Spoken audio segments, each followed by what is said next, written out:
ነገ ህዳር 7 ቆይ እንዳታሳልፈው። ለመሆኑ የነገው ህዳር 7 የሊቀ ሰማዕታት የቅዱስ ጊዮርጊስ ዓመታዊ ክብረ በዓል ለምን እንደሚከበር ስንቶቻችሁ ታውቃላችሁ? በዚህ በህዳር 7 ቀንስ በዓሉን ላከበርን ሰዎች የተሰጠን ትልቁ ቃል ኪዳን ምንድን ነው? አደራ አብዛኞቹ የሊቀ ሰማዕታት የቅዱስ ጊዮርጊስ የቅዳሴ ቤቱ በዓል እንደሆነ ያውቃሉ። ነገር ግን ምን አይነት ቃል ኪዳን እንደተሰጠን አያውቁምና ሁላችሁም ይህንን ቪዲዮ ለሁሉም ሰው እንዲዳረስ አድርጉልኝ። አዎ ለሁሉም ሰው እንዲዳረስ የምትችሉ ብዙ ጊዜ አድርጉልኝ፣ የማትችሉ ደግሞ ቢያንስ 7 ጊዜ ኮፒ ሊንክ አድርጉልኝ። አዎ ፀሐየ ልዳ ኮከበ ፋርስ እምሩፀ ተነፋሱ አውሎ ስሙ ሲጠራ ከአውሎ ነፋስ ፈጥኖ የሚደርሰው ሊቀ ሰማዕታት ማር ቅዱስ ጊዮርጊስ ገና በአካለ ሥጋ ከሰባዎቹ የዓለማችን ጨካኝ ነገሥታት ጋር እየተጋደለ እያለ መድኃኔዓለም ኢየሱስ ክርስቶስ አንድ ጨካኝ ዲዮቅልጥያኖስ የሚባል ክፉ እንደሚመጣ ነግሮት ነበር። ነገር ግን ሰባዎቹን የዓለማችንን ጨካኝ ነገሥታት ምድር ተከፍታ እንድትውጣቸው እንደሚያደርገው ሁሉ ይህንን ከ47 ሚሊዮን በላይ ሕዝበ ክርስቲያኖችን የጨፈጨፈ ንጉሡን ዲዮቅልጥያኖስን በአንተ ቤተ ክርስቲያን ውስጥ ተቀስፎ እንደሚሞት እነግርሃለሁ ተብሎ ቃል ኪዳን ተገብቶለት ነበር። በዚህም መሠረት ሊቀ ሰማዕታት ቅዱስ ጊዮርጊስ ሰማዕትነትን ከተቀበለ ከብዙ ዓመታት በኋላ በልዳ ሀገር ቤተ ክርስቲያኑ ከብራ ተሰርታ ቅዳሴ ቤቷ ህዳር 7 ቀን ከተከበረ በኋላ ለብዙ ዘመናት እጅግ በጣም ድንቅ ተአምራትን ስታደርግ ከኖረች በኋላ ይሄ ክፉ ዲዮቅልጥያኖስ ሲነሳ ድንቅ የሆነ ዜናዋንና ታሪኳን በሰማ ጊዜ ይህችን ቤተ ክርስቲያን ማቃጠልና ማጥፋት አለብን ብሎ አንድ የእርሱ ቀኝ እጅ የሆነ መኮንን ላከ። ይሄ መኮንንም አሁዮስ ይባላል። ብዙ ሰራዊትን አስከትሎ ወደ ሊቀ ሰማዕታት ወደ ቅዱስ ጊዮርጊስ ቤተ ክርስቲያን ሄደ። በዚያም እንደደረሰ የሊቀ ሰማዕታት የቅዱስ ጊዮርጊስ ስነ ስዕል ያለበት አንድ አዳራሽ ውስጥ ገባና በቤተ ክርስቲያኒቱ ላይና በሊቀ ሰማዕታት በቅዱስ ጊዮርጊስ ላይ እየዘበተ በያዘው በትር የብርጭቆን መቅረዝ መታው። ይህ ብርጭቆም መሬት ላይ ወድቆ በተሰበረ ጊዜ ፍንጣሪው ቀጥታ ተወርውሮ መጥቶ የዚህን መኮንን አናቱን ይመታዋል። ወታደሮቹም በድንጋጤ ይህንን መኮንን ተሸክመው ወደ ውጭ አውጥተው በፈረስ ጭነው ወደ ሀገራቸው ሊወስዱት ቢሉ ጭንቅላቱ ተልቶ ሰውነቱ ሁሉ በስብሶ ወዲያው ሞቷል።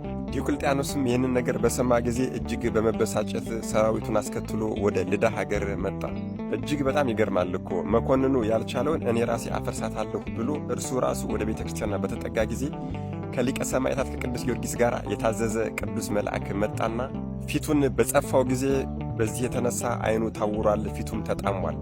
በዚህም ስቃይ ለ7 ዓመታት ሰው እየለመነ ቁራሽ እየለመነ ጽኑ ስቃይን ከተሰቃየ በኋላ ተቀስፎ ሞቷል ማለት ነው። ለእግዚአብሔር ምስጋና ይሁን። እኛንም በሊቀ ሰማዕታት በቅዱስ ጊዮርጊስ ጸሎት ይማረንና አሁን ደግሞ ህዳር 7 ቀን የሊቀ ሰማዕታት የቅዱስ ጊዮርጊስን ዓመታዊ የቅዳሴ ቤቱን ክብረ በዓል ያከበረ ሰው ምን አይነት ቃል ኪዳን ያገኛል?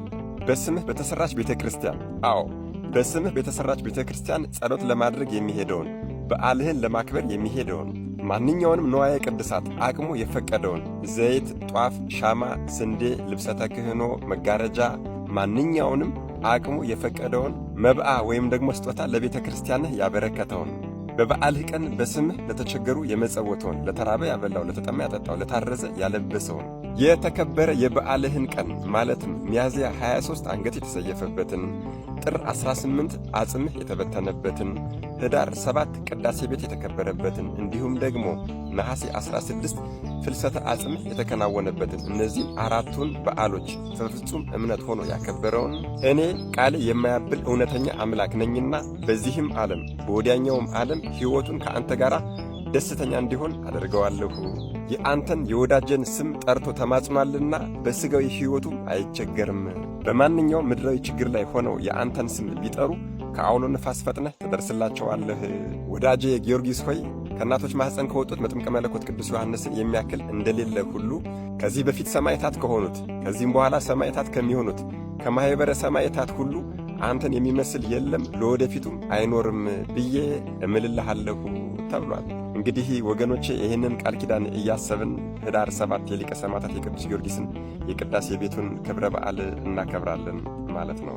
ለሁሉም ሰው እንዲዳረስ ኮፒ ሊንክ ማድረግ እንዳይረሳ፣ ለቤቱ አዲስ የሆናችሁ ፎሎ ማድረግ እንዳይረሳ።